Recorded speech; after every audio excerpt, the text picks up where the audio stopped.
We are back with some breaking news. This is the tape we told you about a few moments ago. Donald Trump in the Oval Office calling the testimony, sworn testimony under oath by his hand-picked chiefs of America's intelligence agencies, fake news. Watch. Mr. President, did you talk to your intelligence chiefs today about the displeasure you had with their testimony? I did, and they said that they were totally misquoted and they were totally, it was taken out of context. So what I do is I'd suggest that you call them. They said it was fake news, so which frankly didn't surprise me. We just ran exactly what they said to Congress. It didn't surprise me at all. But we're here to talk right now about China. Not that he tells the truth about China either when asked, but let me just to see this in stark relief, let me show you some of that sworn testimony from the heads of the intelligence agencies earlier this week that he now describes as fake news. We currently assess that North Korea will seek to retain its WMD capabilities and is unlikely to completely give up its nuclear weapons and production capabilities. Is it the IC's assessment that this country's adversaries continue to use U.S. social media platforms as a vehicle for weaponizing disinformation and spreading foreign influence in the United States? Director Wray? Yes, that's certainly the FBI's assessment. Not only have the Russians continued to do it in 2018, but we've seen indication that they're continuing to adapt their model and that other countries are taking a very interested eye in that approach. Is Iran currently abiding by the terms of the JCPOA in terms of their nuclear activities? Yes, they're making some preparations that would increase their ability to take a step back if they make that decision. So at the moment, technically, they're in compliance. While ISIS is nearing territorial defeat in Iraq and Syria, the group has returned to its guerrilla warfare roots while continuing to plot attacks and direct its supporters worldwide. ISIS is intent on resurging and still commands thousands of fighters in Iraq and Syria. Jeremy, so many moments in this presidency that justify just hitting pause and unpacking them. This is one of them. We just played the heads of the intelligence agencies describing North Korea as an ongoing nuclear threat. Donald Trump's version of events is that they're best friends. They send each other love letters.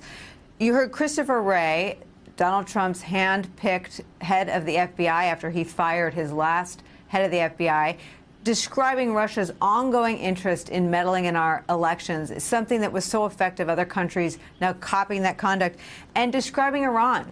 This is, to me, in some ways, most of the time, Iran in compliance with their obligations on the nuclear deal.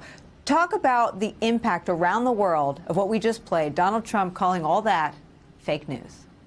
Well, and the president was caught in a horrible, awkward lie there in the Oval Office with that videotape that you just played, Nicole, because he said that he had directly asked his intelligence chiefs, what's up? And they said, oh, we were misquoted, Mr. President. Well, of course they didn't say that. These are people of integrity. They would never have said that because, of course, they know they testified in public. What their testimony was live on television for all the world to see in front of the Senate intelligence community and the entirety of the Congress. So that's a ridiculous statement that he would quote them saying. So, of course, they didn't say that. So all you have here is a president that is embarrassed. His tail is between his legs because the facts are undermining his fantasies. And here we have him not only eviscerating his own credibility, but the credibility of the people who have to go around the world and talk about security issues that keep many countries around the world safe. This is a really dark and dangerous moment, and I think it's time for the intelligence leadership of our country to stand up and publicly say, as Dan Coates did after Helsinki, Mr. President, you're wrong. I want to play this again in case anyone missed that. Breaking news just in the last few minutes, some tape of Donald Trump calling the testimony from his own hand-picked appointees of the nation's intelligence agencies fake news. It's because it contradicted his fake analyses of the dangers posed by North Korea, Russia, and Iran. I'm going to play it one more time, Ron. Mr. President, did you talk to your intelligence chiefs today about the displeasure you had with their testimony? I did, and they said that they were totally misquoted and they were totally, it was taken out of context. So what I do is I'd suggest that you call them. They said it was fake news, so which frankly didn't surprise me. We just ran exactly what they said to Congress. It didn't surprise me at all. But we're here to talk right now about China.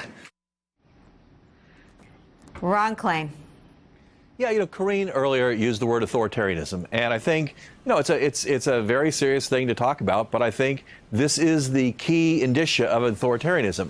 The supreme leader tells you that no matter what you saw on television with your own eyes, you didn't actually see it. That only he speaks the truth, and all other truth is just false, even if you saw it yourself. I mean, this is right out of 1984. And, we say that often enough that it might seem cliche or trite, but I do think this is kind of a turning point moment where the facts and Donald Trump are in a hopeless and irremediable conflict, and where people have to believe, what are they going to believe? What they saw these intelligence leaders say on television, or the president telling them they didn't actually see it at all? So, Karine, I'm not going to hold my breath, but I wish I could for some Republican lawmakers to come out and take a side. I mean, this is now it's exactly as Ron described it. This is now a battle over what the meaning of truth is. And you're right to invoke the illusion and sort of the patterns of an authoritarian. But Donald Trump, in his own words, has taken to his rally stage and said, don't believe what you see. Don't believe what you hear. Rudy Giuliani, his lawyer, has said, truth isn't truth, Chuck Todd. I mean, they're not even hiding the fact that they don't want us to believe the truth. It's really it's unbelievable. But here's the thing, Nicole. We know that Donald Trump is a liar. He's the chief liar, and he's like the chief liar of the presidency, and he never stops. And we know that we've been talking about authoritarianism. We know that he must think we're all idiots as well, because he doesn't think that we can just press the replay button and see what happened 24 hours ago or during the hearing and see for ourselves with our very own eyes. And they were not just in a hearing in front of the committee, but under oath. And it just blows my mind. But what I get to with this, it just brings forth more questions. It makes you wonder and continue to ask, what is it that Putin has on him? What is going on? Every foreign policy decision that he makes is what Putin would want him to do. He's not telling his Secretary of State, he's not telling his Defense Secretary about interactions that he has with Putin. It just makes you wonder, what is going on? What is the compromise? What is happening here? Because it is truly, truly unbelievable every day, every moment of this presidency. Well, you know what? He went back to his office after that tape turned around, and we played it, and he tweeted about it. I'm going to read that in 1 second. But, Jeremy, I want you to try to answer Karine's question. I mean, I asked Chuck Rosenberg once if the dossier didn't do a disservice, if we didn't chase sort of the sordid aspects of it, the tinkle tape, and lose sight of what could have been the more strangling kind of compromise. I mean, do you have any theories on the answer to Karine's question? Well, look, as I've said here on this program, Nicole, many times, I think this is really a story about leverage. It's about political leverage and financial leverage that the Russian Federation has had over Donald Trump and his inner circle.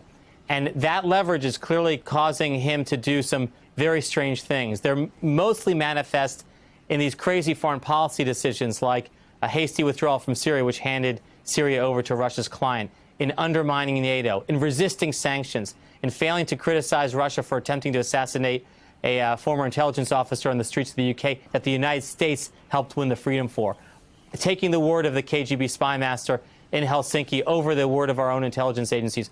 All of these things are really part of a narrative about a foreign policy that is President Trump holding up his end of the bargain. The bargain was financially, we'll help you with Trump Tower Moscow, we'll help you we'll park cash with you over the years so you can build your real estate projects. Politically, we'll help you in the campaign. We'll help Roger Stone and WikiLeaks get these hacked emails out. And then the payback under the bargain that Trump had to hold up were foreign policy decisions. And that's exactly what he's doing. All right. For all of your listening pleasure, I'm going to read you Donald Trump's live tweeting of the news coverage of his own accusation that this testimony from his intel chiefs was fake news. So we're going to guess that he turned on the TV and clarified.